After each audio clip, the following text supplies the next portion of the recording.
আজকে আমরা দেখব চিরায়ত বলবিদ্যার ব্যর্থতা এবং কোয়ান্টাম বলবিদ্যার উদ্ভবের আলোচনা করব। ঠিক আছে? এটা ১০, ১৪ এবং ১৮ সালে আসে। ঠিক আছে?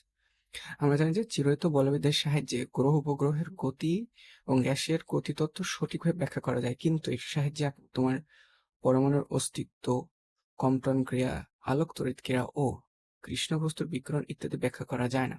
এখন আমরা এগুলো একটু হালকা ব্যাখ্যা করব। প্রথমে পরমাণুর অস্তিত্ব।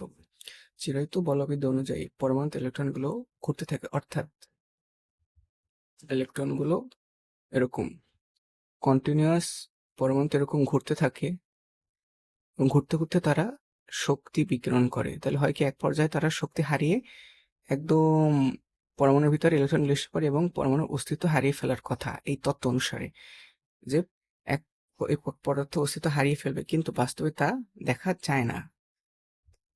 এখন আমরা দেখব কম্পন ক্রিয়ার ক্ষেত্রে। আমরা জানি কম্পন ক্রিয়ায় বিক্ষেপিত ইলেকট্রনের কম্পাঙ্ক হ্রাস পায়, যা চিরায়ত বলবিদ্যা ব্যাখ্যা করতে পারে না। অর্থাৎ কম্পন ক্রিয়েট হলো এরকম এরকম এক্স এর রশ্মি আসবে, এসে একটা বস্তুর উপর ধাক্কা খাবে। ধরো এক্স এর রশ্মি 50 হার্টজ ফ্রিকোয়েন্সি নিয়ে আসলো, সেখানে ধাক্কা খেয়ে সে তার শক্তি হারাবে। সে ধাক্কা খেয়ে শক্তি হারিয়ে 30 হার্টজে এখান থেকে বিকৃত হবে।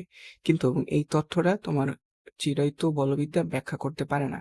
এইটা ব্যাখ্যা করার জন্য আমাদের কোয়ান্টাম বলবিদ্যার প্রয়োজন হয়েছে।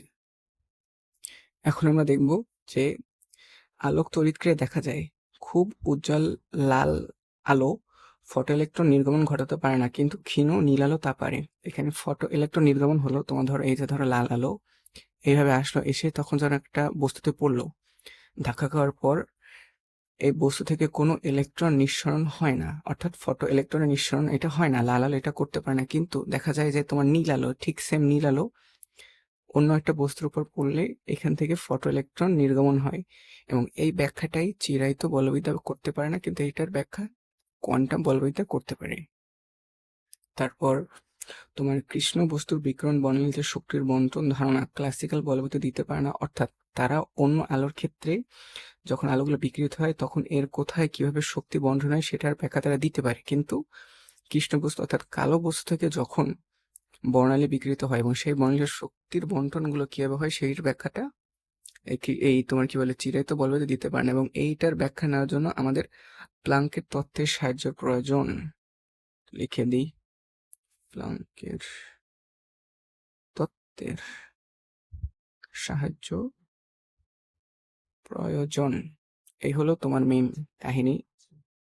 দেখা যায় চিরায়ত বলবিদ্যা পরমাণুর অস্তিত্ব গেল কই, পরমাণুর এই অস্তিত্ব ব্যাখ্যা করতে পারে না, কারণ চিরায়ত বলবিদ্যার মতে ইলেকট্রনগুলো পরমাণুর চারপাশে ঘুরতে ঘুরতে শক্তি হারিয়ে অস্তিত্ব হারিয়ে ফেলার কথা, কিন্তু বাস্তবে তা ঘটে না। কম্পন ক্রিয়া আমরা জানি যে একটা এই কি বলে একটা বিকিরণ কোনো একটা বস্তুর ধাক্কা খেয়ে ইলেকট্রন তার ফ্রিকোয়েন্সি হ্রাস পাবে, কিন্তু চিরায়ত বলবিদ্যা সেটা ব্যাখ্যা করতে পারে না। তারপর হলো আলোক তড়িৎ ক্রিয়া। এখানে দেখা যায় এগুলো কই, আলোক তড়িৎ ক্রিয়া দেখা যায় যে উজ্জ্বল আলো মানে উজ্জ্বল লাল আলো ফটো ইলেকট্রন নির্গমন ঘটাতে পারে না, অর্থাৎ সে কোনো একটা বস্তুর সাথে ধাক্কা খেয়ে বস্তু থেকে ইলেকট্রন নির্গমন ঘটাতে পারে না, কিন্তু নীল আলো সেইটা করতে পারে। এবং আরেকটা হলো কৃষ্ণ বস্তুর বর্ণালীতে শক্তির বন্টন ক্লাসিক্যাল বলবিদ্যা দিতে পারে না, মানে ব্যাখ্যা করতে পারে না যে এখানে কিভাবে শক্তির বন্টন ঘটছে, কিন্তু সেটার ব্যাখ্যা প্লাঙ্কের কোয়ান্টাম তত্ত্ব দিতে পারে।